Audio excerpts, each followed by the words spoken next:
Devil, my friend, Oh, yeah. I think if there's anybody who would know hot things, it's you. Oh, yeah. So I think it's only right that you let our beloved Fangs know what they can order now, courtesy of Coney Island. Oh, yeah, man. We're in the kitchen. You know it gets hot in the kitchen. And what else better for your finger foods, for your tacos, for your victims that you may be eating? Maybe some sauce. And you should get it from the sauce boss. Coney Island sauce. Oh, yeah. Get some of that good stuff. Oh, yeah. You like to sprinkle it on anything. You could sprinkle it on your fingers. Sprinkle it on your toes. Sprinkle it on your hose. Anything you want to sprinkle goes. Absolutely. We have partnered with Coney Island Saucery. Aaron is fantastic. We really appreciate all the love he's given to the show, and we're very, very pleased and honored to be a part of him. So he's got 4 sauces out of various heat levels to enjoy on all your various foods, but also for anybody who is already following his socials, our socials, or is about to be, newly announced partnership with Slayer. Oh yeah. Coney Island burning to fire. Oh yeah, Coney Island Saucery does have a Slayer brand hot sauce coming out very, very soon. And so make sure that you check that out for all your various levels of spice. This is Vampire and the Devil, Coney Island Saucery. Horns up, fangs out.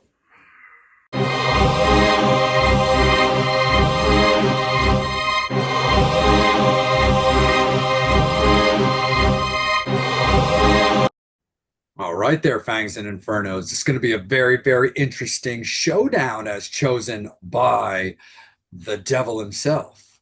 And for all of you older type horror people who dealt with television and extra pay channels, we're not necessarily talking about the snowstorm squiggly channels, but other extra pay channels. You would have remembered back when like HBO was a lot of fun and super cool. Same with like Showtime. So we're doing a very, very unique and interesting showdown for you guys today, as in not just the Showdown channel, but the Showdown of Showdowns, as we pit the devil's 2 favorite Tales from the Crypts, or 2 episodes that he fancies, against 2 of the vampires' fancied Tales from the Crypt episodes. And we will also be pairing off and putting up against each other 2 masters of horror. Very, very interesting series as well. That was always like super duper cool and very, very unique, especially at the time, in consideration with one of our movies that we'll discuss when that time is right there, my friend. Oh yeah, who didn't love Tales from the Crypt, you know what I mean? It was just a cool show back in the day, in the mid 80s and stuff like that, and luckily a lot of horror cons people have got to meet John Kassir.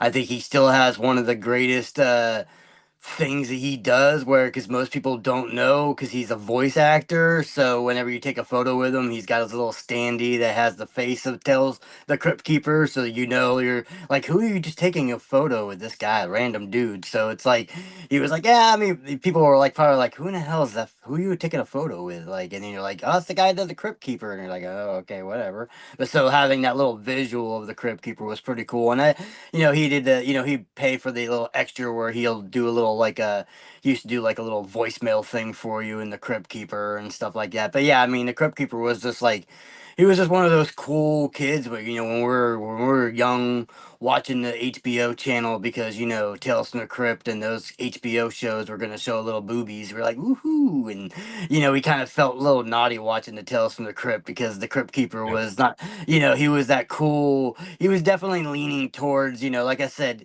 even though adults did watch Tales from the Crypt, still was very prime towards not really like young kids, but maybe like teenagers and stuff like Yeah. that. 'Cause it's definitely very cheeky and tony. It's very, just like the comic books and, from Tales from the Crypt and Creep Show and all that kind of stuff. It's definitely very, lean towards that young adult kind of thing.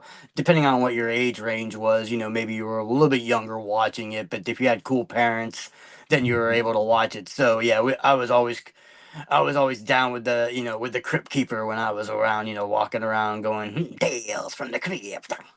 Oh, absolutely. Yeah, it was definitely that kind of 17 to 25 demographic, I think is a pretty like solid little area and stuff like that. Because there definitely, there was no shortage in Tales from the Crypt when it came to the devil's sin and skin. So they definitely got your fair share of all of that. But absolutely, my friends, it's going to be an interesting discussion for sure. So we've got the two episodes that were chosen by you in Cutting Cards and Death of Some Salesman. And then we've also got them going up against Split Personalities and The Reluctant Vampire.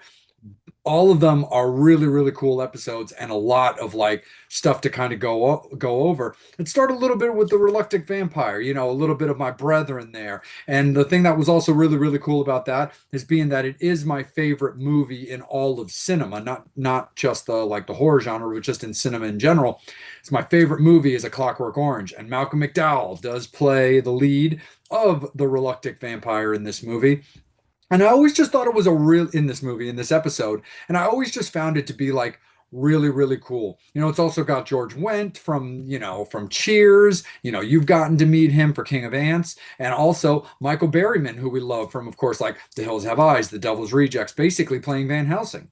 And I always thought that that was actually really cool, and I loved his interpretation of the character because if anybody was familiar with kind of like older style cartoons, he definitely kind of had this Judge Doom thing I always felt when it came to that Van Helsing. It reminded me so much of Christopher Lloyd from Who Framed Roger Rabbit. But ultimately, it's a cool episode, man. I mean, I enjoyed it. It's not just because it's a vampire thing. I just think the concept of it is interesting. Is this vampire who doesn't really latch on to the whole like biting necks and taking victims. He's just got himself a security gig at a blood bank. And the blood bank is having its financial issues because like they've got this inventory, but they're bringing in this blood, but then ultimately they don't have the blood to sell because after everybody goes home and Malcolm takes over for the evening as the night security guard, he treats himself to a Bloody Mary, a blood martini, and just kind of he drinks the profits. But I always just thought it was a cool like movie. I like the concept. I like the way it was acted. I think it has a cool story to tell. And I like the idea of like, you've got George, who's basically like the dickhead, like, blood bank owner, manager. He's like hitting on like the secretary girl who's like in charge of like tracking the inventory because she doesn't really know what to tell him about why everything's disappearing. Malcolm McDowell tries to kind of come to her aid, but he's kind of a pussy. And ultimately, it just kind of leads to like little bit of like cracks in the facade as he's like trying to become a tougher guy, trying to do what's right, trying to look after this love interest. But then you've also got Michael Berryman's Van Helsing character kind of creeping in, doing what Van Helsing does, which is hunting vampires. Yeah, yeah. Like I said, yeah, I was always this always episode always one of the ones that when I think about Tales from the Crypt, I always remember this one just because I always thought it was funny. It kind of reminded me of that. It had that even though it was Malcolm McDowell playing this, it kind of reminded me of Fright Night Yeah. with Andy McDowell, but his character if he was a vampire, you know what I mean? So like, so him as, the vampire hunter as a vampire would have been funny. I just thought like just this like quirkiness and this like, you know, cat and mouse. He's like a pacifist kind of vampire to kind of begin with, and then like you said, trouble starts going around. I love it. He's going out and he's taking out vermin and stuff like that, and draining their blood and bringing it back in. But I always thought that was a cool concept. Yeah, with a vampire that works at a blood bank. He's like, yeah, Mike, that's a perfect job right there. You're securing, making sure everything's not missing. Yeah, okay, maybe a couple quarts miss once in a while, but you keep it out and stuff like that. I'm like, that's. But then, yeah, like I said, like you said, they weren't getting a lot of the inventory, and he's sucking down too much of the inventory. It kind of becomes, but I love it. The whole like yeah, like you said with George Wendt's character and stuff like that, the bank guy being bad, and you go downstairs, and then they have that the big huge fight, and when you find out that he really is a vampire, and the girl like doesn't even care that he's a vampire, and she finds it kind of sexy, and it's just like it just has that like I just love the camp in this because it's just like it takes itself serious, but then it doesn't take itself serious. That's what I love about like a lot of the Tales from the Crypt episodes, because even though they're, real horror and real stuff, it still doesn't, it still doesn't take away from that campiness and that, that good fun. And like I said, I mean, who doesn't like Malcolm McDowell? I mean, Malcolm McDowell in this movie is like just in this episode is just perfect. You know what I mean? I love this his quirkiness and his quips and his one-liners and stuff like that. And he just like I said, it just reminds me a lot of like of him, especially like it reminds me of his character when he starts getting a little bit more that self confidence and starts getting that little bit of presence. Kind of reminds me of his character from Tank Girl a little bit, stuff like A that, little where bit. he's doing that kind of stuff like that. Which is kind of funny because in Tank Girl he's killing people and sucking out their water essence, and now he's killing people and sucking out their blood essence. No, absolutely, man. And it was a cool little end to the episode as well. I love the idea of like, where kind of the world is crashing in around Malcolm's character. And is he going to get fully exposed? Is he not going to get fully exposed, at least when it comes to like the Van Helsing character? But since Michael Berryman doesn't really fully know who the vampire is in reality, he's just tracking him to the proper location. You know, Malcolm McDowell and the love interest end up putting George in the coffin, who gets, so when Michael Berryman shows up to do what he does best, he thinks that George is the vampire. He stakes him, it's a wrap, kills George, but gets the wrong guy. But, you know, Michael doesn't need to know that. And that's what just leaves to, hey, this asshole has been taken care of. He's now out of the picture. Our secret is safe. And yep, will you turn, the love interest is like, will you turn me? Because I think it's sexy. And overall, I think it's a cool one, man. It's a fun episode. I like it. It's fun. It's flirty. It's got a cool little story to tell.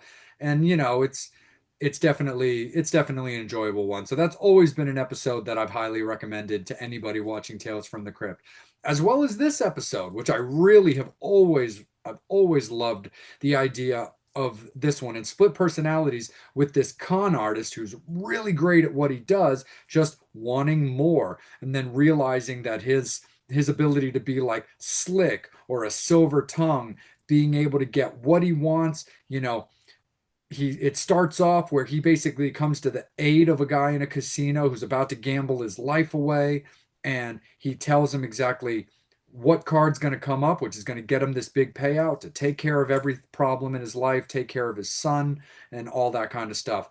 And the guy wins, and everything's great, and then he sweet talks him into signing over this check to him, ultimately just to find out that the dealer of that game was on his payroll anyway.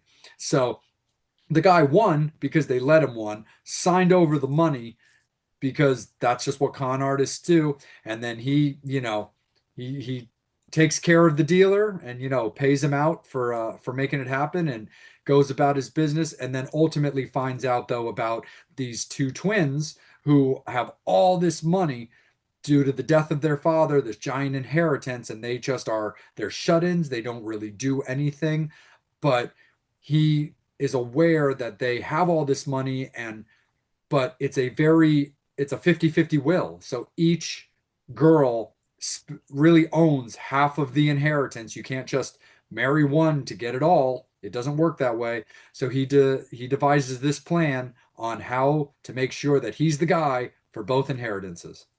Yeah, yeah, I always like this one too. This one was always fun. I mean, who doesn't like a little con artist and stuff like that? Who doesn't like a little bit of I think it was Joe Pesci. That's who it is, right? Joe Pesci. I was trying to remember. I'm pretty sure it was Joe Pesci.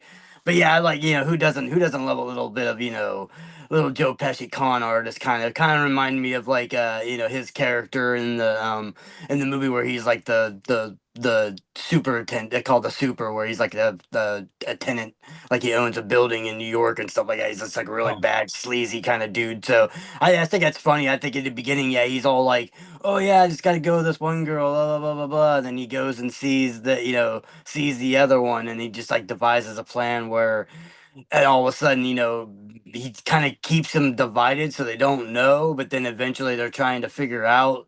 Like, oh no, we want to be together. So then he's got to try to think of a plan. Like, oh well, shit, that's not gonna work. Well, wait, I have a twin. Oh, you have a twin? Yeah, yeah, but yeah, he's off in, Fallujah or something like that, doing that and stuff like that. Maybe so he devises the plan of where, he's just gonna pretend now he's a twin. So when he's gone, you got that, and you put, one has the earring, the other one. It's very comical, very stupid. It's like, the whole entire time you're just like, oh yeah, man. I just love it because he's just going full on with the with this plan to try to con these ladies and stuff like that. And each one of them was like completely different. One's like, more romantic. The other one's like a sex addict that does all this crazy shit like that. It's just funny where he's got to like basically kind of make these two characters of himself, that because that's basically how it is that they're all in. So they were only going to marry anybody who is a twin so that they both have somebody. And unfortunately, Joe Pesci is only one person, so like I said, it goes down to his downfall towards the end of the episode.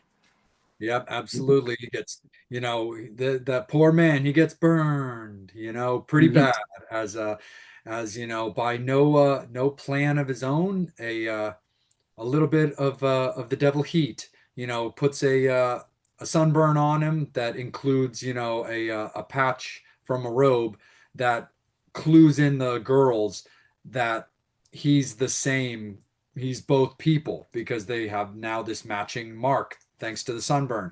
He also then discovers, what really happened when it came to how they got this inheritance, and it sets up for just kind of a cool little ending of to the movie. It's a fun story, just like you said. It's fun, it's flirty, it's basic. It's got Joe Pesci's demise, and two minds think alike. And each girl is able to a certain degree, get their man. To always have and to hold until death do they part. And it's definitely a cool movie when it comes to that.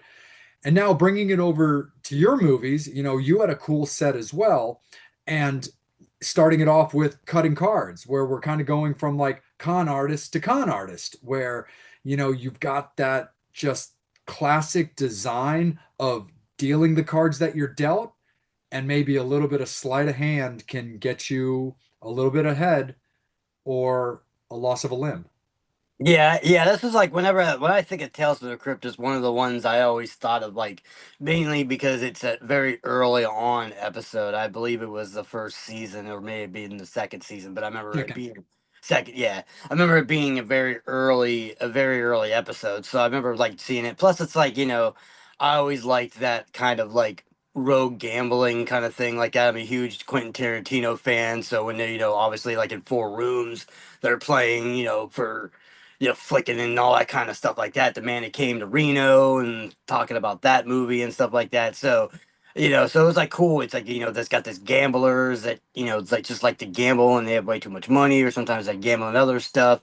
And then, you bring in Lance Henriksen, who we love, Oh yeah. obviously, with all the stuff that he does, Near Dark and Pumpkinhead and all the good stuff that he's been in. So I just love Alien. his, yeah, aliens, with hanging out with Ripley and all that good stuff. But yeah, I always found this episode really cool just because it's just like, these two, guys who are full of themselves, believing they're the best gambler and they're better than everybody else, and they're just like tired of like, they're playing these like, just regular games. They're like, why don't we play for something more than money? Let's play for some flesh. And it's just fun, you know what I mean? It starts off, innocently, one loses a hand, he gets his thumb chopped off, and then you're like, oh shit. And then all of a sudden, the next person gets their finger chopped off. And then it's like, as the episode goes and they're going further, you know what I mean? Each one of them doesn't want to call quits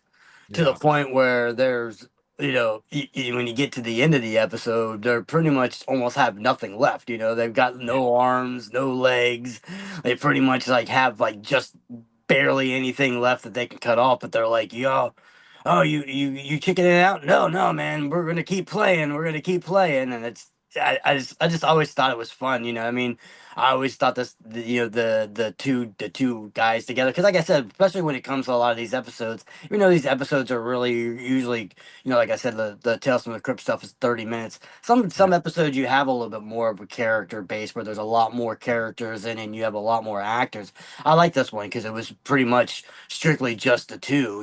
I mean, you yeah. had a couple other people in and out, but they were really just secondary characters where it's literally just these two gamblers going at it. And I just love it. It's just, it's good chopping fun. Absolutely. No, it's so fun, Devil, because it reminds me so much of like Monty Python and the Holy Grail, like the "'Tis but a flesh wound" when the Black Knight has like Yeah. nothing left except a torso in his head, and he just is still this just smart ass, where he just is like, "No, I can still take you," and the king's just looking at him like, "You gotta be fucking kidding me." But that same type of humor and super duper fun. But also, speaking of like not a lot of actors, um let's get into Death of Some Salesmen, because I think this one is a really cool episode, and I was really stoked that you chose it because like I remember this episode, but it was so fun to revisit. But like like cutting cards, it has a very minimal cast. But the funniest thing about it is it's even more minimal than you would actually think, because it's got, Ed Begley Jr. as like the main, protagonist, antagonist, however it is, the main character. You've got Yvonne DiCarlo, and we love our Munster, so it's been super awesome that, Lily Munster was involved in this episode. And then you've got the great Tim Curry, who we love to death, playing three characters, showing Eddie Murphy how it's done in advance. Yeah, yeah. I mean, this is like one of those. It's one of those episodes like when people think back from Tales from the Crypt. A lot of people don't remember this one. I mean, it was definitely a lot more towards the end of the run for Tales from the Crypt, so it wasn't the huge popularity that Tales from the Crypt kind of slowed down and started getting a little bit like stagnant. People like weren't watching it nearly as much and stuff like that. But I always found this episode just amazing, just because one, being a huge Tim Curry fan, not only does he play Ma Pa, he plays the daughter too, Winona. So I just thought it was fun that he's playing three characters in this movie the whole entire time. This episode. So I always loved that. Plus, I've always been a huge Egg Begley Jr. fan. You know what I mean? From Transylvania 65000. Every time I see him Oh anything, yeah. that's the main thing I always think about him. Oh, till the cows come home.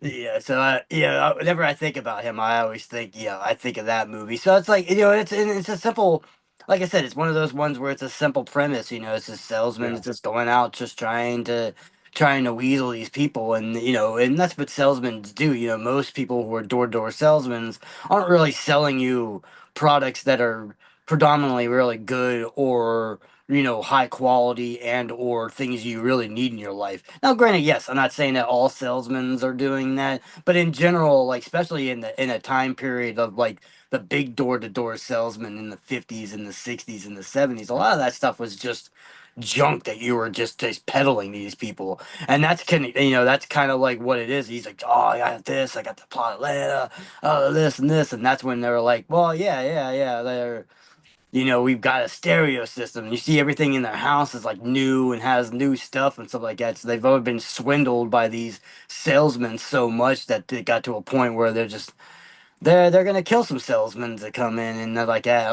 unless he wants to marry their beautiful, gorgeous daughter, which once Tim Curry comes out in drag and as the Winona character, it's like, yeah, I would take the death over that too.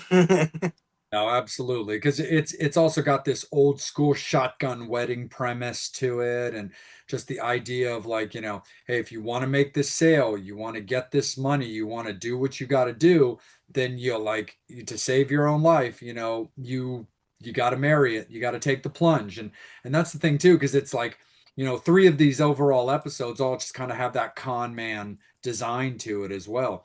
But it's just kind of like it's a lot of fun. I mean, it's definitely crazy because Tim Curry as Winona definitely wasn't exactly the prettiest woman out there.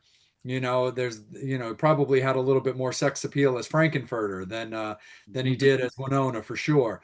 But it's a cool concept. I love the twist at the end, the idea of like, him thinking that he's going to get the drop, on the family, get out of the wedding by killing off, the daughter, and then, running for his life, basically to find out that they knew it was coming. They conned him, fake bullet wound, fake blood. She's more pissed off about the fact that like she might not be able to get the fake blood out of her dress. And then ultimately just a good old fashioned, double barrel to the face. And it's a wrap on that episode. Like, you know what? You think you got us, but we always had you. And I just think it's always such a cool episode and it's a lot of fun. Oh yeah, yeah. That's it. It was just one of those ones that's just like, yeah, you were like you said, most of these other ones, it's like, the con guy and stuff like that, where it's like it's got that M Night Shyamalan kind of like Yeah. twist ending where it's like, yeah, you thought the con guy was gonna get ahead of him, and they were like, oh nope, we're one step ahead of you, and like I said, the cool thing about that with the thing, even with the Tim Curry, it's one of those ones even when it's still pretty tough to tell that it was Tim Curry in all three roles because they did a really good makeup job with changing the way he looked as mom, pa, and with Winona. So it was really really cool. It wasn't like it was just Tim Curry with like a mustache wig and then a hair wig and then like pigtails or something stupid. Whereas that I think that would have been funnier if it would have just been Yeah. him straight up with no makeup on. Be like, I think it's the I think same it was person, but Oh yeah. And I think it was clear, Devil, that he was definitely Winona, but they definitely did a good job when it came to Ma and Pa to yeah, tone it down, especially with just like, the way, it's very similar to the lantern jaw of Fred Gwynn, speaking of the Munsters, is like there are certain features that, are just with an actor or an actress that are always going to be there.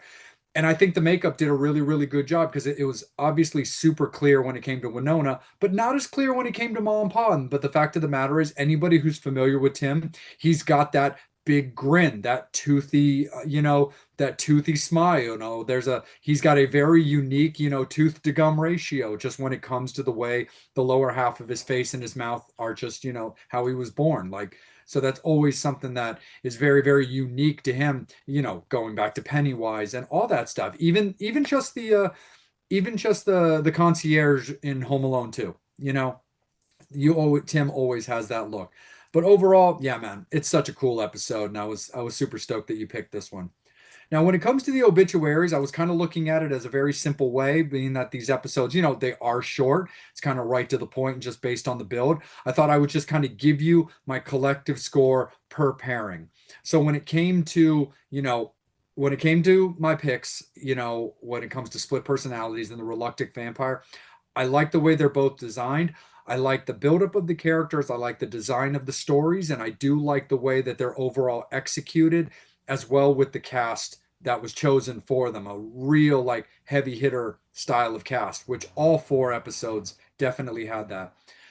The strongest thing that I think that my two episodes did have when it came to that is again taking into consideration that you don't have a lot of time to get all the points across and character development going. I overall think that it's just simply the way that these stories were written, with the way that the characters had to be portrayed.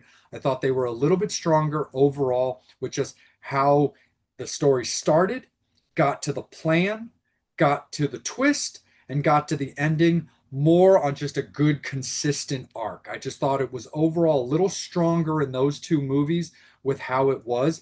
So I'm looking at my picks personally at a combined 7.5.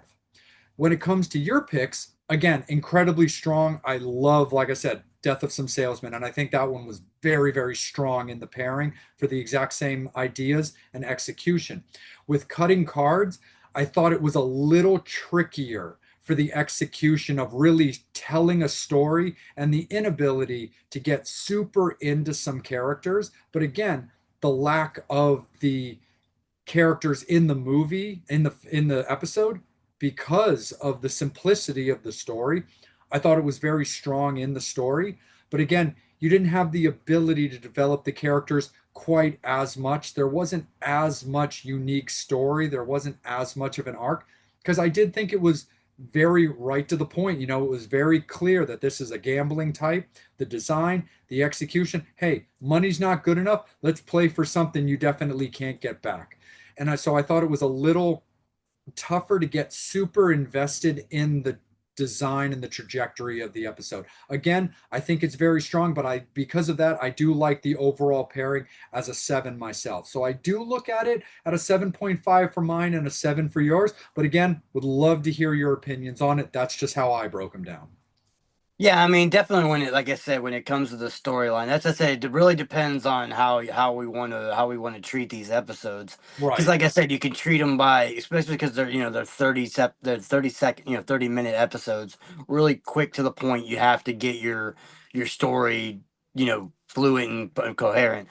But like you said, I mean, we can go by that. We can go by raw talent, and like I said, if we do it by raw talent, you would do it by where Joe Pesci, your Joe Pesci episode, and I think my Lance Hickerson are kind of evenly matched. They Yeah. probably knock each other out. Where we're gonna have our the Tim Curry and the Malcolm McDowell one is like the two heavy hitters. You know what I mean? And like I said, as much as we love Malcolm McDowell, well, we probably would put. I would just put Tim Curry just a little bit over him, just because he did three roles versus Yes. only doing one role. But that's only by that part. But if you go by like storyline and things like that, where like you said, where you got to go with the simplicity of the story and going through. Yeah, I mean, cutting cards is very simple. It's just two guys gambling and chopping each other. There's really not too much you need to know as far as character wise and story wise. Yeah, the story wise and Death of Salesman's a little bit more, but it still is a very small arc one where same thing with the Reluctant Vampire. That one's not as much of a story arc, but I think the splitting personalities has that huge story arc because it shows the beginning with this guy conning him, trying to con these girls, having to think of another way to con these girls because now he needs a twin, figuring out that way, then getting busted. It has a lot more of meat potatoes in that Yeah. episode as far as that. So I think with the split personality one being there, I think it just edges just a little bit more as far as storyline between the two. So I definitely agree with you on that. I think in general, if like I said, if we went by which episode we think or who we think's gonna win as far as like star power, I think my two ones would be a little bit more. But if we're Yeah. going by, but with especially because these episodes are very short, you have to have a good attention span. You got to be able to tell a Right. good quick story. And I think with that one, I think I have to agree with as far as all four of them. I think the split personality was the most cohesive story where it went through a whole arc of It, stuff. it had a proper beginning, middle, and end. Yeah, yeah. So I think with that I have to agree with 7.5 and 7.0 for the showdown. All right, there you go, Fangs and Inferno. So that's the way it's going to be for the Tales from the Crypt showdown. It's going to be victory to the vampire on this one at a 7.5 to a 7.0, with the reluctant vampire and split personalities edging out Death of Some Salesmen and Cutting Cards.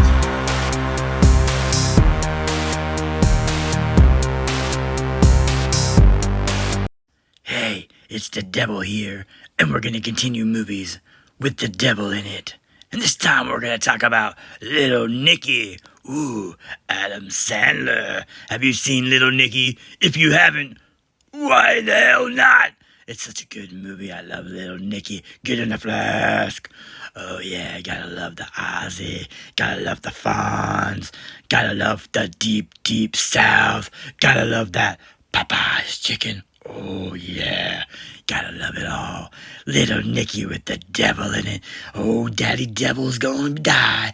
Oh yeah, maybe Adam Sandler's gonna figure something up. Gotta love it, comedies. Gotta love the devil. Gotta love Little Nicky. Go out and see Little Nicky. Because if you haven't seen Little Nicky yet, What are you thinking about? Come on, man. It's one of Adam Sandler's greatest movies. Little Nicky, it's got the devil in it. It's got everything in it. It's got an Arquette. It's got the Fonz, like I said. It's even got Clint Howard pinching those nips. Ooh, yeah. Go and check it out. Devil, my friend, I think we should have a little quick conversation about everybody's respectful celestial abodes, where it be my little coffin, where I lay my head at night, or at times that you feel that you just want to go back down to make sure that hell's not getting out of whack while you are away. Let's talk about it. Vampire and Devil's newest partnership in Twisted Vines, our dear friends, Chris and Saren Cadaver. Oh yeah, you like scary stuff, you like horror decor, come and check out Twisted Vines. They make all the kind of cool shit, all for your house, all kinds of scary shit. They love it. You like to bring back the horror, you want to scare your neighbors, you want to conjure up a friend to talk to, you want to conjure up somebody bad, you want to do some bad stuff to them, you go to Twisted Vines and get some of their merch. Absolutely, for sure. Everything is completely handmade by them. So if you need a little friend, maybe a round set abode, maybe you want to conduct a little evil towards a friend that was a friend, maybe no longer a friend. They have voodoo dolls they can do for you to allow for such activities. But you know how much we love our Ouija boards, my friend, and they make all of those by hand. They took care of your beloved vampire with a nice Nosferatu board, but the devil, he happens to be a Munsters fan, and not only do they do boards as traditional rectangles, but they can put a little bit of coffin flair in them. Oh yeah, look at that coffin shape Munster board. Yeah, you wanna conjure up Mr. Herman? You wanna ask him how Pet Cemetery was? You can do it on this board. Oh yeah. Absolutely, my friend. So again, thank you so much to Twisted Vines for partnering with the Vampire and Devil podcast, and make sure that you Fangs and Infernos are checking them out on their Facebook page, on their Instagram pages, and making sure that you are checking them out as they move around the country, showing their craft off at all of the various horror cons and oddities expos that they love to do. So absolutely, my friend, of course, man, horns up, fangs out for our friends at Twisted Vines. Oh yeah. But we've got a fun little continuation that we're going to jump right into, because like Tales from the Crypt, at that time, although Tales from the Crypt did start before, there was a very, very cool another series that was based on more of proper movies, which I think is super duper cool. And the concept behind it, similar to Tales from the Crypt, because there were so many amazing people with these amazing careers, from directors to writers to actors, that made that series what it was. This is a series specifically designed, created by Mick Garris, who we all love from our Hocus Pocus, or at least I do. But every short film, because they're all about an hour, is directed by an iconic horror legend director, and that is Masters of Horror. Very, very awesome series that Showtime did. And this is a really, really interesting comparison. And I think this is going to be very cool, because one of these is a subject we haven't really gotten to get into too much. And I'm not talking necessarily about the what's in the movie, like the story of one of the films, but we haven't really gotten into this type of foreign horror, which is going to be really, really cool and a cool showdown. So we're going to jump right into it. We've got Pick Me Up as the vampire's pick against Imprint, the devil's pick. We've got a really, really interesting comparison, and I think it's going to be super cool as we put in a much more traditional hitchhiker meets serial killer, movie up against a very taboo prostitution, geisha, frankly, miscarriagey type of movie, where there's terminology we can use. Devil and I are not afraid to use it. We're just trying to be cognizant of certain situations based off you beloved Fangs and Infernos about how we address certain things, at least to start off, to get you kind of understanding where we're going. But a very, very cool showdown there, my friend. We got Pick Me Up and Imprint. Yeah, man, that was the cool thing I liked about Masters of Horror. Like I said, we've definitely talked about a lot of them in some episodes when we did a lot of our directors, some of our directors episodes. We have done Masters of Horror stuff. So I always found that really, really cool. I was a huge fan of this. I love the fact that, like I said, I'm a huge, I'm a huge John Carpenter fan. I'm a huge, Wes Craven fan and all that kind of stuff like that. But I found like a lot of those movies that they were doing towards the end of their career when we talked about some of their stuff, where their movies weren't as great, where you had like John Carpenter's Vampires, where it was good for an hour, then the last half an hour dumped. Ghost of Mars, last hour, first hour was good, the last half an hour dump. And then you came down, I always said, I was like, what? I was like, I joked and lay around with a bunch of my friends. I'm like, man, these directors, man, are making that I love need to make an hour long movie. And then all of a sudden, these Masters of Horror started coming out, and those directors came out and they nailed it out of the park. Yeah. I loved a lot of those episodes. I love the fact that you only have an hour, so you have to like, you just basically got to go from one end to the other end and not deal with all the bullshit. Where Yep. if you have an hour and a half, hour and 45 minutes, you got to throw a little bit of that extra stuff that kind of make it kind of just go have that length where you have an hour, you have, boom, you got to go into it. And that's what I loved about this. And that's what I said. That's what I loved about these two. I think these two are definitely two different ones. They're both great. Like I feel like this is a. I'm pretty sure they were both on season one, so I think Yes. it's a season one showdown for Masters of Horror. And I think honestly there were some really good episodes on season one. But Yep. I feel like a lot of it might be these might be the two that were considered the top two. I mean there are a couple other ones that might get thrown into that boat, but I feel like, when we decided, which we didn't even decide to just do season one. I feel like we just both Yeah. picked an episode. We just both picked an episode that happened to be season one. I feel like this is going to be a good showdown, so that maybe later on we'll do a second season one. But yeah, it's definitely two different stylistics, definitely two different directors, and I'm gonna look. It's we haven't, like I said, we haven't really dove into the foreign of the Korean horror and the Asian horror stuff like that as much as we have with some other stuff, which we will be going down in the future episodes coming up soon. They're gonna have a little bit of Asian horror in it. But yeah, like I said, that's the one thing about it. Like, I mean, I love a lot of the directors that are on these and stuff like that. With Larry Cohen doing the one that you were pick me up that Pick we're me gonna up. talk about Yeah. your one, and then I'm a huge fan of Takashi Miike. I mean So great. he to me he's the king of Asian horror films. I mean with Absolutely. Audition, Ichi the Killer, so I was when I found out about when they were gonna do this episode and they've named all the list of directors, I was like, oh fuck, yeah, this is gonna get brutal, man. They're bringing Takeshi Miike on this stuff, and then we'll get into it that, but unfortunately, with anybody who knows, that episode got banned, so you had to Yep. wait till the DVD came out. Which was crazy, Devil, because like, the thing that's so interesting about that, and I touched on it in the intro, is like with HBO and Showtime at the time, even with Showtime in the early 2000s, HBO, going way back, but in this case, when it comes to, Tales from the Crypt, I'll just kind of stick with like the 90s motif, is like those were extra pay channels back then. Like now you can buy cable and you kind of get like everything is kind of like a standard package. You'll get HBO, you'll get Cinemax, you'll get Showtime, or at least a chunk of channels when it comes to those. These were genuinely extra pay channels. Like when you bought HBO, a lot of people not only bought it for like movies, considering it stood for home box office, but boxing was like a Sports. huge thing when it came in sports when it came to HBO. Like that was the one of the early versions of like pay-per-view was like, watching Mike Tyson, for example, and Evander Holyfield and George Foreman. And then same with Showtime. These were extra pay channels. These weren't things that just kind of got thrown in because they were part of the big picture. Like you had to want these.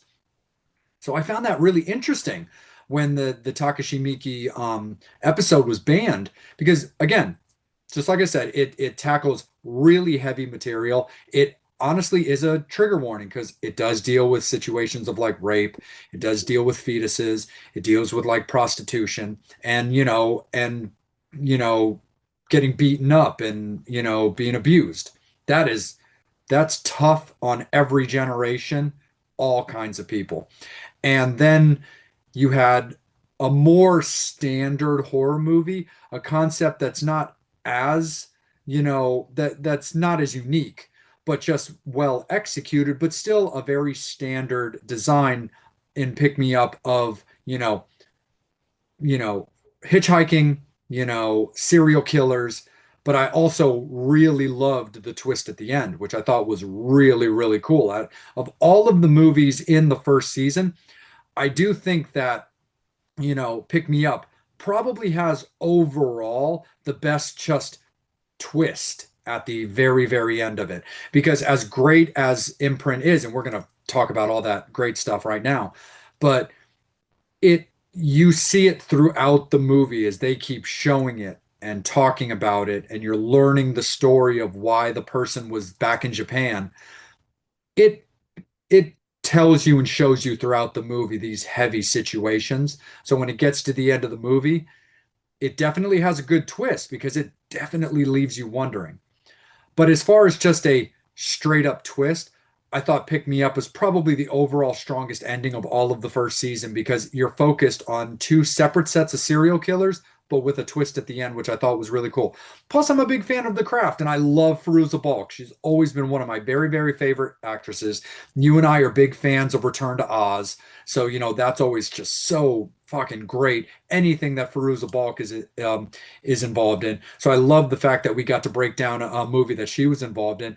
But yeah, just the idea of a bus breaking down and the people on the bus basically kind of going their separate ways on how to get to their destination. And you've got this one kind of singular guy who's a serial killer, and then you've got this kind of like other guy driving like an RV who offers rides to people who's like a serial killer as well. And then those two guys eventually like come back to a head as like the victims are getting cornered in like a basically like kind of like a Roach Motel kind of motif, and then dealing with the survival, but they're also all clearly being picked off one by one. Yeah, yeah, yeah. I always thought this was a cool episode. I always, like I said, just Fruza Bulk right there at the very beginning. You're like, hell yeah, man. I'm down for the count on Man, this one. But yeah, yeah, I thought it was kind of cool. You have her going. The bus breaks down. Like, oh fuck it, I'm gonna walk. Oh, you're gonna hitchhike? You're gonna be scared. And it's like, whatever. And then you have the truck driver that comes and says, oh, and then you got half of them want to go and half of them want to stay. And you're like, oh, these idiots that went with that truck driver, he could be a serial killer. Finding out that a serial killer comes to them and kills them, so you're like, oh man, maybe I should have went with the truck driver instead of sitting on the bus.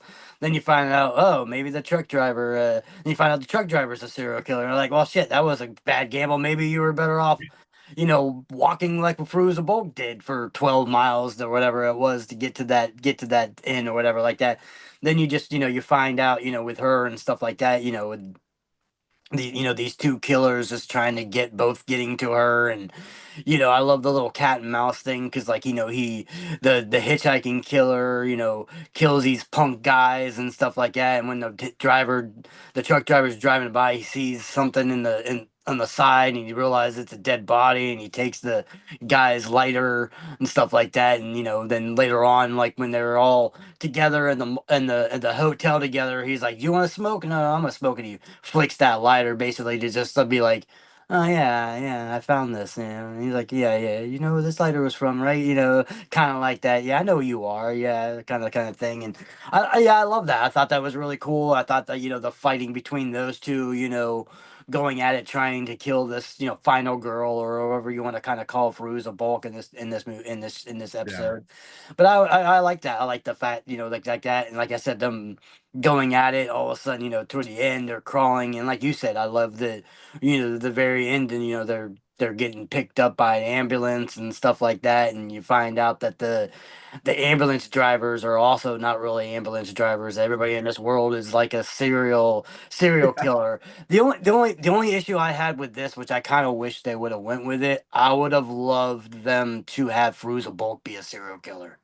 Yeah. I was because they kind of when she was running away from people, they kind of had this feeling that she had that knife in her hand the whole entire time. The fact that you knew these killers were going after her, you kind of set up that premise that, oh, these serial killers think they're gonna get this bitch, and then this bitch is gonna be like, this, warling, kind of badass chick, serial killer, and she's gonna take them out, and then it doesn't that doesn't doesn't come into fruition. I'm like, I don't know. I think they kind of missed up. I still would have liked the twist ending with the ambulance, but I still would have loved to have Fruza Bulk's character be a serial killer too.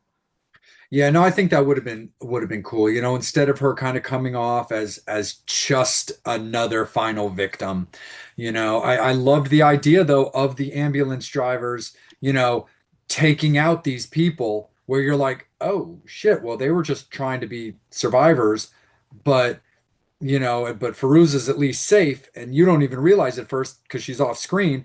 Ambulance drivers takes these fuckers out, and that's when they pan up to show that they have her bound, gagged, hogtied in the ambulance because that's the life that they live. But I definitely agree with you. And that could have been a very, very interesting thing as well, where maybe they kept it a slightly more simple, where you know, the ambulance drivers are the third serial killers in this, taking those people out, thinking they're going to have their way. To, yeah, then maybe flip it on Feruza, being like, you thought you had me, but you think I look like just another victim. But remember, a serial killer looks just like everybody else. Yeah. And that would have been a very, very cool, like, fourth, serial killer, super extra twist that I definitely think would have been like a really, really cool concept. And Yeah. especially with Feruza's characters, they're all just knife wielding badasses. Nancy from The Craft, Vicky Valancourt. There was even a certain amount of like, tough shit, strong personality, even all the way back to Return of Oz. But again, she has that look. She has that style. The grandmother character that she plays in Paradise City has definitely got that like that ego, that anger, that you can't fuck with me to her as well. So again, with her look, with her style, the way that she goes about the roles that she does and the way that she plays things out, it absolutely makes sense that she would have been that. There's a small thing that I like about her coming off as just another victim because you really don't ever get to see her in those roles. But being that a certain style of Feruza is what I become accustomed to, man, you're right, Devil. That would have been cool, man. And I really would have loved to have been that. But also at the same time, maybe that is also something that they considered, knowing that, they didn't want to give it away. Well, of course, that's the character she plays in everything. Yeah, I mean, it just felt like throughout the whole entire time you kept seeing her character. It Yeah. felt like that you were gonna, in the hotel, you're gonna see somebody dead in the shower that she killed, or that you kind of just felt like she's running away. Like she said, she was running away.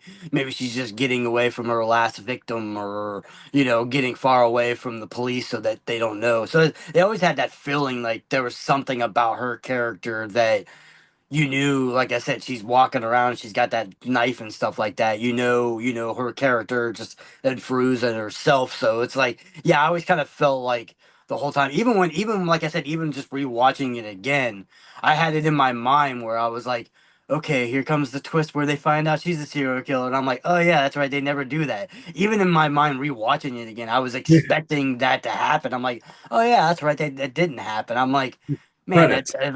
that's such a like I said, to me it was, I mean, like I said, I get it, but like I said, I think it would have been so cooler if they would have just been like, all of a sudden, he's like, ooh, he kills the two guys, the ambulance guy kills the guys in there, and he comes up to her, and she's like completely unbuckled and has like, two syringes or something like that, pops him in the eye or something like that. Yeah. That would have been cool, like, ooh, who's my next victim or something like that. Just be like, throwing that in there. I was kind of expecting something like that, but I still, I mean, it doesn't downplay the episode. Like I said, Yeah. I still love it. I still love the fact that she's still a badass in this, and like I said, I just think that that was just a little small miss of miss thing that they could have gotten. But then again, like you said, maybe they were kind of like, well, everybody always considers her a badass, maybe her being a victim, but you don't really even know if she dies or not, though. I mean, she's been Yeah. getting lucky all the time. Who knows? Maybe all of a sudden he chose to try to kill her, and they a deer comes out of nowhere and they flop over or something. Who knows? Because you don't actually see her getting killed, so you don't even Yeah. know what happens to her. You assume, okay, she did get killed at the end by a killer, but you don't even really know. Yeah, no, 100%. It has a little bit of that, like, old, like, Texas Chainsaw or House of a Thousand Corpses thing, where, like, well, House of a Thousand Corpses did give you an actual answer to that, but that same kind of, you think you're good. No, not so much. So I'm definitely with you though, Devil. It's great story. It does cool things. I do love the fact that it took her slightly out of that final what you'd expect her to be, but at the same time, a potential missed opportunity as well. You're definitely right about that. So overall, when it comes to the obituaries on this one, man, I like it. I think it's solid. Like I said, like we already discussed, this is a battle out of, I'd say, easily the top two movies in the first season of Masters of Horror. And I think it's strong. I think it's solid. But considering that the concept is slightly retold, things like hitchhikers, things like serial killers are definitely, out there. I do think this is a great execution and a great interpretation. But I can't take too much off of it, but I can't go super high either. So I do like it at a 7.5. Oh yeah, yeah. I mean, I definitely agree with it. I think 7.5 is a good thing. Like I said, I mean, between at least that I can remember offhand. I mean, like I said, it's been a while since I've watched all of the episodes of the first season of it, and sometimes I mix season one and season two together because that's how it is. I Yeah. always remember this one being, like I said, this one Imprint, and I remember Cigarette Burns being like one of the biggest ones that I always loved. There was, like I said, I mean, that was a good thing about that series. Like the first season, I think second season there was a couple ones that weren't as Yeah. good, but that first season were all bangers. I loved They're every all single bangers. episodes. I loved, yeah, like so the me saying that those three are probably the top, that's just my opinion. They're Yeah. all really, really good. I loved all the episodes on that first season. Like I said, that second season, had some really good ones too, but it had a couple other ones that weren't as it wasn't as strong as a season as the first season, which is probably why they never made a third season of it. But yeah, I think as far as it's going, as far as like I said, as far as this one goes, like I said, I loved it. I love the storyline. Yeah, we've had the Hitchhiker movies all over again. I mean, a dime a dozen, but you don't really see it too often when you have a hitchhiker, a serial killer, and then another serial killer, ambulance people. So it's kind of cool that it has that little bit of twist to it. And like I said, with that missed opportunity. But like I said, who doesn't love to see Friends of Boy? I think my only issue with this whole entire series is the fact that or this episode is that it's on, like you said, it's on Showtime, so there's a lot of swearing, a lot of gore, a lot of nudity, and we see Friends of Bulk come out of the shower in a towel. We don't get to see any Friends of No. Bulk titties or anything like that, or at least a butt cheek or something like that, which I think would puts the series down a little bit. There's no nudity in this, so I mean that's Yeah, you got to the you got to go back to American History X if you want that. yeah, yeah. As I said, it's not that. It's like I said, it's not that. Like I said, I can understand if it's Fairuza Bulk's contractual, where she's never showed nudity before in any of her movies. Understandably, okay, yeah, you're gonna show her in her shower, but she's like you said, she's done nudity prominently throughout most of her career. It's not hardcore nudity, but you will see like a little bit of boob or something like that or something. Yeah. So I was just like kind of like when she was getting in the shower, like, ooh yeah, yeah, we're gonna see oh nope, we're gonna see Fruza in a damn towel. Or like womp womp womp. Come on.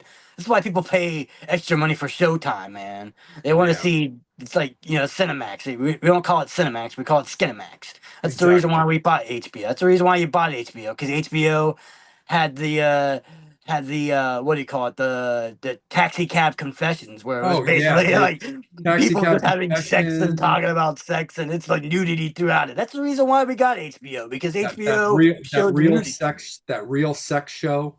Yep. So that's the reason why we got HBO. We got HBO because they played the movies that had nudity. They had the shows that had nudity. That's why you bought the Showtime, because the Showtime would not afraid from nudity. Come on, there, Fruits of Bulk, nude in the shower. You missed that opportunity. That's two opportunities you missed. You missed her nudity and you missed her being a serial killer. But other than that, yeah, I agree with you. I'll definitely give it. What was it? A 7.5? 7.5, yeah. Yeah, yeah, yeah. That's where I'll go with that. Right on, man. No, definitely. And yeah, just like you said, man, I mean the season's just a banger, dude. It was so that first season's so good. I mean, I like the movie Jennifer also quite a bit. Yeah, And Jennifer is good. and Dear like Dear, Dear the Dear Witch, Lady uh or and Dear Witch Woman or whatever. Yeah, Dear Witch, Dear Woman, I think it was, and Sick Girl. Yeah, dude, just yeah, yeah. so bangers. But let's get to the band episode on a fucking channel you had to pay for just to have anyway. Again, a lot of trigger warnings when it came to this, but look, it's Takashi Miike's style. Like, if you have any familiarity with what he does, you know it's out there. Again, you just take two movies and watch that in Audition and Itchy the Killer, and you know that it's going to be fucked up and crazy and that there's going to be a lot going on. I liked the concept of this movie quite a bit. I thought it was a very unique concept and a pretty secure and straightforward execution. And that's what I really liked about it. But then the twist and the details started coming in at the end. But I loved the idea of this guy from the 1800s going back to Japan to find his long lost love, to find out that she's no longer with us. She's since, died. And he's being taught this by, a prostitute slash geisha girl, with kind of a fucked up face with this like crooked smile and kind of this stroke type look to the side of her face, who is apparently kind of she's desirable when it comes to the lady bits, but again, she has that face issue which can be a turn off to some. And he's learning from her like what happened to his love, what she was doing as this geisha girl prostitute while he was away, and just all the little intricacies about like the way the house was run, the life she was living, and then basically the storyteller, man, the fucked up life that she was living. Yeah, I mean that's what I said. I mean, when it came to this episode, like I said, there was this. It was just weird because, like I said, you were expecting to watch it, and then found out it was banned. So you had to wait. Because this is at the time of like not streaming and all that kind of stuff. So you had to wait for the physical DVDs to come out to do it. So you're talking about months and months and months of having to wait to watch this episode. So it was like what the hell is the hype was like what the hell did they what the I mean they agreed to put Takisa Miike on the series. You know who he is, you know what he does, and you're gonna ban it. It's like it was like kind of like to me it was like two things. I was like, what did he do, or is this just a marketing ploy? I Right. always kind of felt like it was kind of like okay until I watched the episode and I was like, okay, I can understand maybe why it was banned too much. But then again, you're the producers, you're the executives of this TV series and Showtime, and you're bringing in the king of hardcore, Asian torture horror films. Yeah. You're not. He's not gonna make a Cinderella film. You know what I mean? He's not Right. making like he's not making He's not making anything nice and gleamy and stuff like. And that was the thing about this thing too. It's like out of all those episodes too, man. I mean, and like I said, I'm not dogging on any of the episodes throughout the series, even the pick me up one. I believe that this one was just the best shot film. It just looked so gorgeous. The lighting in this, the color aspect. I love the fact that it was in old time Japan and stuff like that, and it had that look to it. It was just so cool. It was like, but also very dark. It's a very dark lit, episode, but it's also just beautifully like shown and stuff like that. And even like I said, even though yeah, it definitely touches on a lot of bad topics and a lot of dark subjects and stuff like that, it's still very just beautifully acted, beautifully like just the whole entire cinematography of the whole thing is awesome. I mean, I'm a huge fan of Billy Drago, so I've always Yeah. liked him. I always thought him, and that's the cool thing about him is he's literally the only American. I'm pretty sure Billy Drago is American, but at least like non-Asian Yeah. character in this film and stuff like that. So I love the fact that and he's always one of those characters where he can play a lot of stuff. He's a very dramatic character where he can play like, you know, very fierce, very, at one point he's like going crazy and he's dragging up, and then he's, he's kind of high as a kite and kind of just laughing it off, and then he's crying and emotional. And I love the fact that, that you get to see these, different kinds of plays of him and stuff like that. But like I said, even with, with the girl, like you said, the main girl that's in it, yeah, she's up, she's all jacked up. Her face is all, she's got like half of a Heath Ledger going on, and Yeah. she's like half a Joker, so she's just a joke. She's not the her. But Yeah. anyway, but yeah, I like the fact that yeah, you have all these other prostitutes out, these geishas that are out there that are trying to do it, and she's just kind of like just chilling in the back, and that's when he was like, which sorry, but you since you're here, let's just give you. And then I love that too. It's not only that you see all this crazy stuff, then the person who's running this, like like the maitre d or whatever like that of this geisha place is like some weird looking dude that kind of reminded me of Roy Deep from Willy Wonka, kind of like filled with him, with like his half of a nose cut off, wearing like Yeah. a little hat that had like a chicken thing, and it was just really odd, weird shit. It's just like one of So those weird. things that just Takashi does, man. It's just like these weird characters that he just puts into these movies and stuff like that. You're just like, you think that you see the most craziest person, like you see this guy, and then all of a sudden you see the girl with the face, and you're like, okay, yeah, she probably just didn't didn't do something that somebody wanted her to do, and they gave her the old iron hook or something to her mouth, and then finding out later on that her mother was a basically a person who did abortions and stuff like that. She basically like, and that's the thing about this episode. It doesn't, I mean, you got to realize this isn't 21st century in the hospital having abortions. This is, old world Japan. I'm gonna stick a hook in you and rip the crap out of you. Like Yeah. it gets pretty Oh, graphic as far as bare her hands. pulling these, these aborted fetuses and throwing them in a river and doing all that kind of stuff, which I always thought was kind of crazy. It's like you're throwing in a river, and who this river probably at some point is somebody's drinking water. So these people are drinking water of all this kind of stuff like that. And then like you find out that she was, herself was one, was supposed to, she was gonna get aborted, and you found out like her mother and her father are really brother and sister, and that's whenever the mom found out that, once later on you find out that she's got like she's basically kind of got like a Syphilis.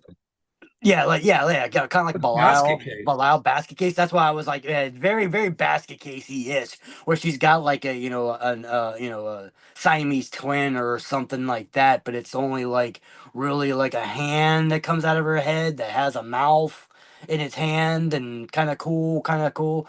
But yeah, I was like, what the hell? It's just so crazy. That's why I love it, because it's like when you think you've seen the weirdest shit you just seen, you wait 2 more minutes in a Takashi's thing, and you'll see even something even more crazier. Yeah, and it's crazy, man, because yeah, you've got the main girl who's like telling the story that's got the Siamese twin, telling the story about basically how, Drago's, you know, you know, lover was tortured to death. Well, not tortured to death, but tortured because originally she was accused of stealing a ring from like the head of the house. And they go old school, bamboo, shoots under the nails, like, barbs into the gums, like, it's pretty crazy torture. Um, all stuff that, you've heard over time if you've ever, heard of different forms of torture and stuff, but they go crazy all in on these, like, multiple barbs in her mouth, like every finger under her nails, like super duper crazy. Then ultimately you find out that the warped geisha girl is the one who stole it and was seen by the love interest, and basically she was sold out as the person who stole the ring when she really didn't. But also you know, she never gave up the ship either. She didn't talk, she didn't, snitch or anything like that. And then ultimately ended up being killed at her most vulnerable by the main, fucked up face geisha girl, because to her, she couldn't handle beautiful things, despite the fact that she said for 3/4 of the episode, she's the nicest person I've ever known, a heart of gold, treats me so great, treats everybody so wonderful. She's the greatest person in the world. She can't handle any type of like happy feelings, people being nice to her, or people living to a certain degree, even in the geisha prostitution world, a nice life, and ends up strangling her to death. And it's super duper crazy. And then ultimately, as we get to the end, that's one of the things I really like about the twist in this movie is that because it's right up there with Pick Me Up, while I do think the twist, because of what we discussed, edges it just a little bit. The interesting twist I liked of this movie is the idea of, was Drago's character, Christopher, I believe his name is, was he ever really there? Was he ever really having these conversations? Or did he potentially, Sid and Nancy style to a potential degree, kill his love interest as the film ends with him kind of crazy in like a mental institution? So it's a very, very interesting direction that it closes the movie out of, where it looks so clear as, okay, he now needs to get revenge on this person who killed his love of his life. But did any of that in any way, shape, or form really happen at all? Yeah, and that's the crazy thing about this episode too that I always thought was really cool. Like, with all the craziness that you see in this movie and all the warped and disturbing and things. I think the most disturbing to me scene was right before she ends up killing her, and you see her hanging upside down, and she's got all the needles in her fingers and in her mouth, and she's pissing on herself.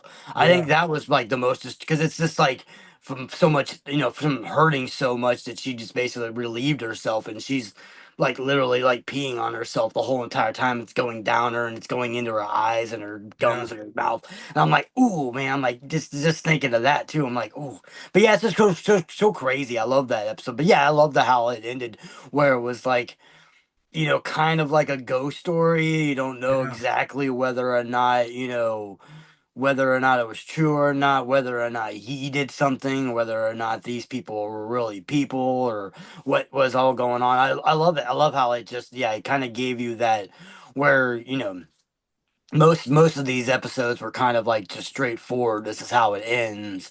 Boom, boom. That that there's no way to think about it. Even with the pick me up, you know what Yeah. I mean. You don't see it, but you know that Fruza Bulk's character is gonna get killed by the ambulance people. You know what I mean. You can. There's no other way to twist it around. Yeah, I mean you can make up stories and stuff like that. But yeah, with this one, I liked it where it wasn't exactly, hardcore.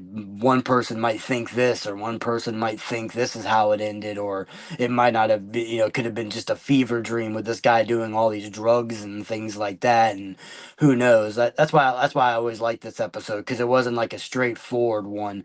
It definitely, like I said, I mean, to me, I think as far as the bandness of it, I kind of went both ways. I kind of felt like I said, the hype of it was like, oh my god, got me excited. And when I watched the episode, when I finally got to watch the episode, I mean, like I said, I love it. I still think it's my favorite one out of all the ones that they did.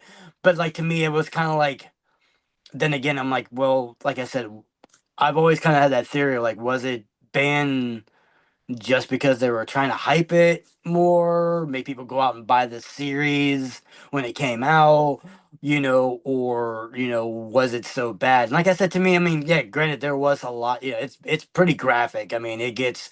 I mean, as far as all the episodes, I mean, all the episodes throughout this whole series. I mean, it's called the Masters of Horror, and a lot of these horror directors are kind of gruesome, but you definitely do have a little bit of that horror realm throughout this, with pelts and all that kind of stuff like that. But to me, it was like, I felt like maybe because it was more torturous, or and like you said, because of those subjects of like, abortion and fetuses and rape and all that kind of stuff like that, That stuff just wasn't they done felt in like space. it was a much, where like nowadays, at least when you do it, because it's still crazy. Like, I mean, you look at it now. I know it's kind of going off tantrum, but you kind of had a, you have a He had a TV series on Netflix called 13 Reasons Why. And it's basically about a girl, a girl that there was these reasons why these people in school, why she killed herself. And in the episode, they have an episode where when it first came out, they show it. They show her suicide. And then apparently it triggered a whole bunch of people, whole bunch of community of mothers and adults and stuff. I don't want my kids watching. And that to now, when you watch it, it's an edited version of it. They don't show it, which is kind of maybe what they might have done, which people might have been like, I know this is Showtime. I know this is we pay for this, but yeah, I had my kid watch some of these other episodes and they're not bad. Do I really want my 17 or 18-year-old kid watching something to this extreme? You know what I mean? So I mean, it's a possibility they were just looking out for the backlash because people were gonna, you have the have the human rights people. I'm not saying that these people are wrong, but you have Yeah. people who are against, I mean, everybody should be against it, but the people who are against rapes and abortions and all that stuff that are gonna come out and go, well, you're glorifying it, so you're agreeing with it. You think that this stuff is right, and it's like just because Takesha Mikey talks about this stuff doesn't necessarily mean that he's just saying this is shit that's out in the real world. You know what I mean? It's Yeah. his world is fucked up, but the real world is fucked up too. I mean, this shit happens in Oh, the real world too. So absolutely. he's not glorifying anything. He doesn't agree with it. He just wants to tell a story, and then that's how he tells the story. He tells the story about shit that's has happened in history. So I think that was my whole thing about with this series and stuff like Yeah. that. With this one being banned, I just think it was like maybe Showtime was like, oh, we could show it, but maybe it's just gonna be too much afterburner stuff, people bitching and Yeah. yelling about it and stuff like that, which could have caused. I mean, we're not saying it is, but there could have been a possibility with them in the rights of doing that. Maybe they already at that point were in process of maybe doing a second season, and Yeah. they felt like if they did this one and too many people banned it or went around it, that they might have pulled the plug. Showtime might have been like, "Shit, I'm gonna pull the plug on the second season," because people were thinking, "Well, this is what they showed in the first season. What are they going to show in the second season?" So I was like, maybe that's Where can they go from here? yeah, exactly. So it's like it's kind of like I've always been on the fence when it comes to the banning of this episode, whether or not it was because marketing ploy or just because somebody's just trying to save their ass. But then again, like I said, in that room when you're talking about all these directors, yeah, we want John Carpenter, we want Wes Craven, we want Larry Cohen, we want this guy, we want that guy, we want Lucky McGee when we talk about Sick Girl and stuff like that. We want let's put Takeshi Miike in the con. No one was like, okay, does anybody have any objections to all the crazy shit that he does? Because, like you said, you talk about Audition, you talk about that, but you watch Visitor Q. Even Visitor Q is probably the most fucked up of all those movies. It's so Yeah. crazy. So you watch, you know what you're gonna get. You know you're gonna get really hard taboo subjects that he puts in all of his films. So Mhm. you knew what you were gonna get. So it's like, who in that line was like, yeah, let's put him in, and then all of a sudden, just put him on the credits in the beginning, like, oh, these are all the directors you're going to get to see this year. And then, oh, nope. They did, and the Yeah. sad thing about it is they waited until like the week or two before that episode came out. Oh, it's banned. It wasn't like they told you after the second episode came out. They waited for you to get down to that last. It was like this, if this was the 10th episode, it was like the 8th episode or whatever. They were like, oh, yeah, this one's banned. So only the ninth episode is going to be the last one now. It's like, Right. bastards. Exactly. And that's the thing. So, like, I don't really look at it as a marketing ploy. I do think, despite the fact that I do stand strong on the whole, like, you guys pay for this extra stuff. Like, you're going out of your way to pay your hard-earned money for a non-normal channel, just in the traditional sense. So, like, you're going to probably get some stuff. I just think, yeah, like you talked about, Devil. I think it has a little bit to do with the taboo nature of, like, okay, horror movies being watched by like 16, 17-year-olds with their parents' consent or their parents kind of knowing they're into this kind of stuff.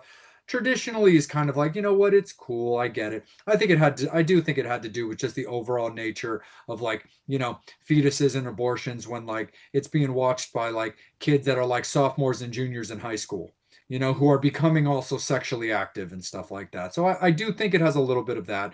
You know, I'm not part of the agenda. I don't believe in any of that nonsense. I think that everybody needs to chill the fuck out and not be offended by everything. But I can understand the concerns when it comes to this. However, that being said, just like you said, when you're choosing your directors on this, use a little bit of common fucking sense because if you're if you're like, hey, let's offer one to Takashi Miike and nobody thought to speak up and be like, have you ever watched a Takashi Miike movie? Are you really want to go there? Okay. Maybe I would have liked to have seen something like, okay, leave it as is in the first season, do the second season, and then maybe decide if you're gonna do a third season because man, they could have really gone out with a fucking bang if they had maybe held that movie, not promoted it, just understood, hey, we're going to promote these directors because these movies have all been signed off on. Maybe we hold Takashi Miike's movie, go into the second movie, because again, I love a lot of those movies. I scream for ice cream and pelts and all that kind of stuff. And then maybe by three-quarters of the way through the second season, based on how it's doing, maybe they decide that they're good with two seasons. And like I said, they can just go out with a fucking bang and just be like, all right, originally originally planned to be the finale of the first season, but due to uncertainty, this is now going to be the series finale.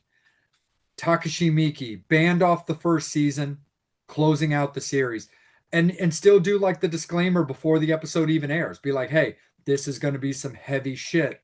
You know, proceed with caution. But dude, I love like you love Takashi Miike. So good, so great, crazy concepts, amazing execution, but beautifully shot. So much of those are so constant in all of his movies. And that's just something I always thought was so great about his style. And when it comes to the obituaries, Devil, I'm going to kick it right over to you, my friend. How do you look at this movie as we pair it up against the 7.5 of Pick Me Up? Yeah, I mean, when it comes to this one, like I said, I mean, I've always been fond of it. Like I said, yeah, I mean, it kind of put back me a little bit because of the fact we had to wait a lot longer to finally see it, and when you finally saw it, it was like, okay, yeah, like you said, we could agree with probably possible reasons of why it was banned. Like I said, maybe like you said, maybe putting it in a second season. But by the time the second season came out, most people have already have watched that episode, so maybe that's probably why they didn't throw it in as a bonus. But then again, like I I just said, mean I not mean, if they were going to release it, not even include it in the first yeah, season. yeah, yeah. So some people who bought the DVDs would still not have even seen it. I Oh, mean, yeah, just yeah. hold it in reserves the whole time. Yeah. Or just like I said, not even let us know. Like it could have just been like these are all the directors that you're gonna do. And then if they decided to air it sometime, be like, oh, we have a bonus episode with this guy director that you didn't know that we were gonna do. Oh, cool. But like I said in that beginning of that series, it showed you all the directors' names that are gonna be, included in that. And like I said, as soon as I seen his name, I was like, oh shit, man! Like they're which is cool because like I said, I mean, especially with the like I said, with so much of that Asian horror, horror, culture being dubbed over here, with a lot of that Korean, with like the Ring and then the Ringu, Ringu and then Ring, Dark Water, all that one, all everything Grudges. was over there came over here just remade. So it was nice that like somebody who was basically like, hey, this is basically an American television show. We don't want somebody who's made a copy of an Asian horror film. We want the person who's actually considered, probably the top guy is when it comes to, at least in my opinion, he's the number one guy when it comes to Asian horror films. You know what I mean with Yeah, With definitely. Takashi. So yeah, so like I get it. Like I said, I just love this episode. I like I said, I mean, if you take away all the gruesome and weird shit, and I mean, then again, why would you get Takashi Miike to do this? Because it would make no Yeah. sense. Because that's what he does.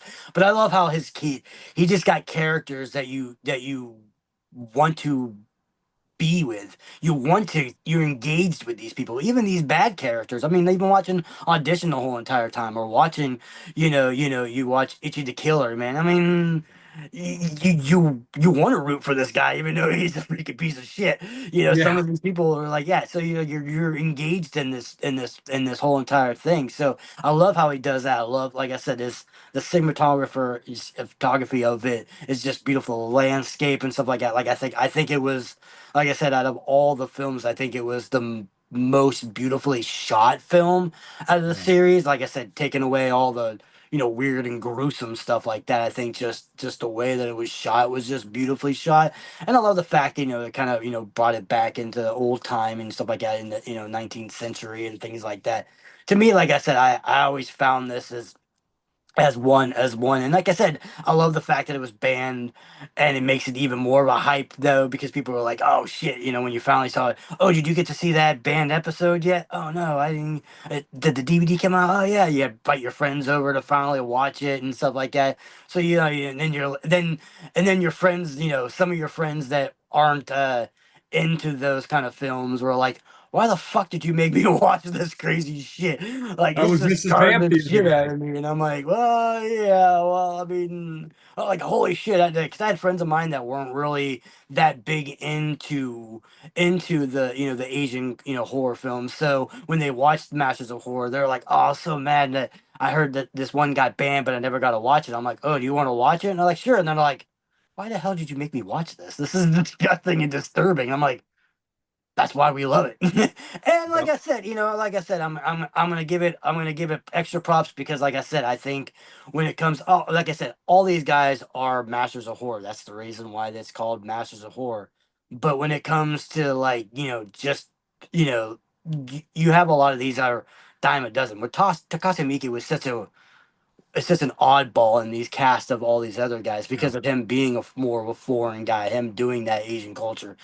And the fact, like I said, the fact that it's banned, the fact that they have the crazy shit in it, and it's got nudity in it. I mean, it might not be nudity you want to see sometimes, but it definitely it definitely had it. You know what I mean? It wasn't always right, but you definitely saw it. So it was, it was there. The sin in the skin was definitely there. So for me, I don't know, man. I've always felt like this one was just a high episode. I think, you know, in my opinion at least, even with both seasons, I still think this is the best episode.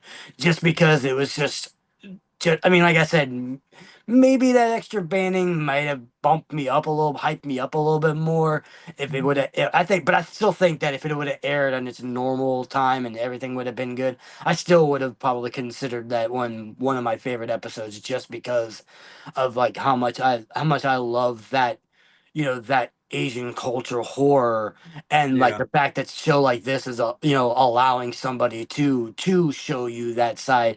And it probably, like I said, it probably brought a lot of Americans who didn't know that, because like I said, a lot of those people might have Definitely. known, they know who Larry Cohen is, they know who John Carpenter is, so they're like, oh, okay.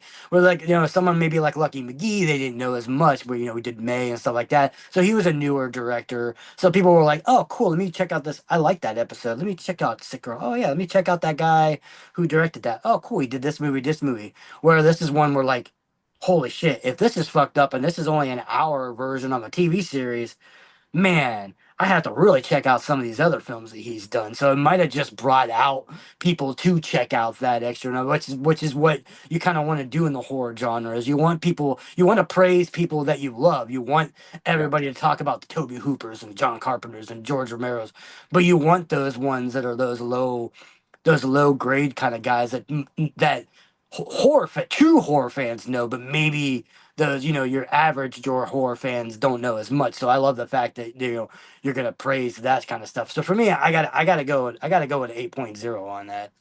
Absolutely. Nah, Devil, no worries, man. I'm right there with you, man. So that's definitely the way that it's going to be. But yeah, no, 100%. That's what I really liked about the idea is like, yeah, we know Visitor Q, we know Itchy the Killer, we know Audition, but like those movies, even in the horror genre, like you said, outside of like the really like committed type people who love horror movies so, so deeply, those type of movies was almost like old school, like tape trading.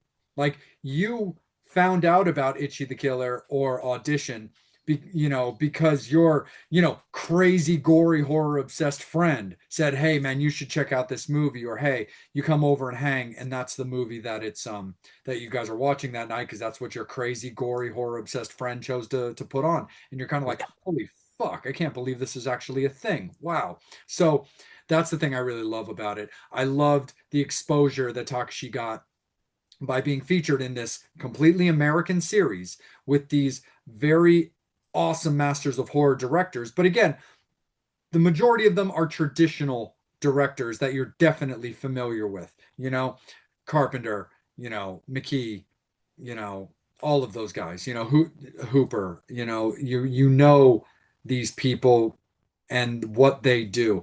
But a lot of the styles are what's always been considered, classics of horror, whether it's a lighter side with Mick Garris with Hocus Pocus, of course, the gold standard and Carpenter with Halloween, as well as like things in between. I actually would have loved to have seen if they had done something more in that season with Clive Barker, where they had gone more real into what he does, similar to Hellraiser, where he is not afraid of like skin ripping BDSM type thing. So I think there could have been a very, very cool potential showdown if Clive had done an episode and if we felt that maybe Clive's episode up against Takashi's would have been a little bit more interesting or fun as opposed to Larry's. I still think we got it right. I think this was an excellent showdown. I think it was the way. But that's my big thing. The banning, I think they got it right. Do I think a real honest disclaimer ahead of the episode could have worked just fine and had it shown in the first season on Showtime? Yeah, honestly, I do. But I can't really knock them because of the movie that it is and the subject matter that it covers at a time that none of that was just being done. I can't really knock them for it. They probably, in the big picture, got it right. But again, it's definitely a different time now where it probably gets shown. There's probably still going to be crazy reactions and pickets and all that, just like you were talking about with 13 Reasons.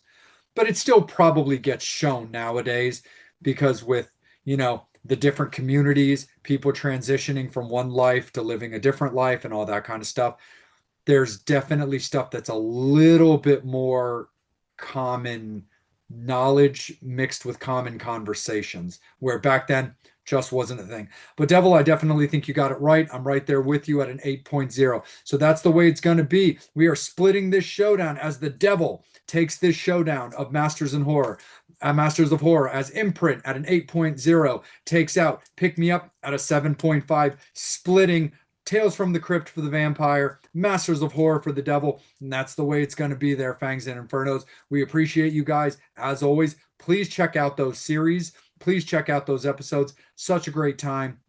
Such good stuff, and amazing actors, amazing writers, amazing directors. Go check it all out. All of it's available. And as far as things being available, things that are available. Looking Suave. Our friends at Rock and Horror Apparel. Our friends Mark and Lizzie, they are in charge of all things Vampire and Devil when it comes to our merch. So please check out rockandhorror.com under the Vampire and Devil collab category for everything that you want to shop. And as far as shop till you freak at the Spooky Boutique when it comes to hoodies, t-shirts, tanks, all that great stuff. T-shirts, of course, we love all that fun stuff. Definitely make sure that you support them if you like supporting us and everything that we do. Get a little bit of shut eye or as best as you can at our friend Chris, who owns the Buffalo Bill House. It's now a bed and breakfast. It is now actually, it's a full on live there, bed, hang out, stock the fridge, cook your meals, and have a great time at the actual Buffalo Bill House. Get your tea on with our friends at Brutalities. And of course, it's getting into spooky season. For myself and the Devil, it's always spooky season, but it is getting into spooky season. So make sure that you're checking out our friends at Twisted Vines for all the great horror decor and everything. But also check out our Facebook, our Instagram pages, because it also will tell you all of the great partners and sponsors that we have. And again, you like it hot like the Devil, Coney Island Saucery is a great way to go. Vampire and Devil is your discount code. So make sure that you check it out. Appreciate you guys, Fangs and Infernos. This was a great one. Again, split down the middle. Tales from the Crypt for Vampire, Masters of Horror for the Devil. We will see you soon. Horns up. Fangs out. Devil, my friend, I think it's time that we spill the tea. Brutalities. Vampire and Devil Podcast couldn't be more excited, more humbled to let you all know that we have partnered with very dear friends of ours for a long time in Brutalities. And there's so much great stuff, so many flavors, so much to enjoy, and we're going to talk to you a little bit about it. Isn't that right there, my friend? Oh yeah, we like it hot. Of course the Inferno likes it hot. Do you like the hot tea? Well, you might as well get some Brutality. Yeah, horror movies, puns, rock and roll. Brutality's got it all. Absolutely. When it comes to the vampire, you know that he's going to absolutely gravitate towards that Nosferatu or that Nosferatu brew. Absolutely a favorite of mine. And we got to show a little bit love to, by all means, the biggest franchise in horror right now. That would be Terrifier. So Brutalities has brought you Terrifier. But that's just from the vampire. The devil has some favorites of his own. Oh yeah, do you like the movie Pumpkinhead? Well, how about a little pumpkin bread for your throat holes? And like I said, with the rock and roll fans and the horror fans, Wednesday 13 fans, do you like Wednesday 13 and tea? How about a couple of those? With the Summertime Suicide and a couple other ones too. So if you like Wednesday 13 and you like the tea and you like the Brutalities, go to the website. Absolutely. And so, of course, we like to look out for those that look out for us. We love you, Fangs. We love you, Infernos. But as a courtesy from Brutalities to be bestowed on you, we have that Vampire and Devil coupon code, don't we, my friend? Oh yeah, you want to save a little dough, little cheddar, maybe buy some more shit? Go on the line, Brutalities, type in Vampire and Devil, and you get 10% off your order. Oh yeah. Oh yeah, definitely. So it's getting into the chilly weather. People need to warm their bones. They need to warm what little skin they may or may not have. But Brutalities is the way to get it done. So that's the way it's going to be because Vampire and Devil said so. Horns up, fangs out for Brutalities. Ghouls and fangs. Vampire and the Devil here. We got a little question for you. Devil, there's kind of a triangle, a three-headed monster per se, when it comes to Baltimore, that I don't think people necessarily realize. We've got Edgar Allan Poe, we've got John Waters, but what else do we have? We got the Ouija boards, oh yeah. Absolutely. Starting in Baltimore way back in the day, a lot of people are unfamiliar with William Fuld and Elijah Bond, who patented, and the birth of the Ouija board was right here in Baltimore. Devil and Vampire coming at you from the Witchboard Museum of Baltimore, courtesy of our friend John Kozik, who invited us out to check it out and shoot a little conversation action to let you guys all know. Of course, you've seen on our socials that we have partnered with both museums, and we couldn't be more appreciative to John for that opportunity. So whenever you're here in Baltimore, of course, right attached to the Bazaar Oddity Shop off of the Avenue, you have Witchboard Museum Baltimore. And when you're in Witch City, USA, up in Salem, Massachusetts, that's when you get to visit the Salem Witchboard Museum. Oh yeah, if you want to see some cool stuff, see some cool boards, get some cool history, go see our boy John. Man, that guy is really awesome, man. That dude knows his boards, he knows his history. He's about preserving the society of witch boards and the talking boards and all that goodness. And, you know, we love it. We love the fact that, you know, they were going to bring in this museum here in Baltimore. So all the Baltimore fans or all your East Coast fans or maybe not as far away, going up to Salem, come out to Baltimore and check it out, you know what I mean? Because there's some cool stuff in this museum, and you got to check it out because the devil and the vampire said so. That is facts right there, my friend. Again, absolutely attached to the Bazaar Oddities shop in the Avenue in Hamden for the Baltimore established Witchboard Museum. We're off of Essex Street in Salem, Massachusetts for the Salem Witchboard Museum. Horns up, fangs out.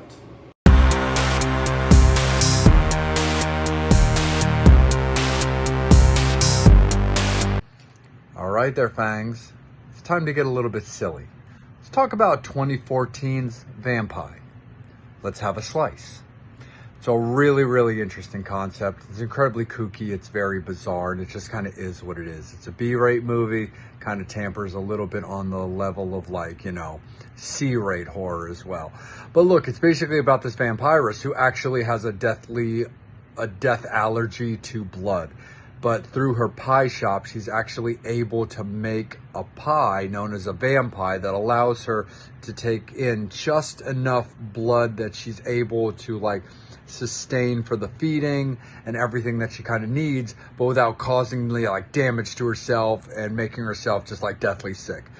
So it's very, very bizarre. It's very weird. And basically there's this coven of high-ranking vampires that want to take over the pie shop. They want the secrets to the vampire to be able to bring back the dead and take over the world and all that kind of stuff. It's a very, very unique concept. Very, very bizarre. I'm not going to go overly high when it comes to my ratings because the thing about this movie, it is a little bit of a tough sell. Very low budget. You can tell they didn't have a lot of movie, but you could also tell that they did enjoy what they were doing with this.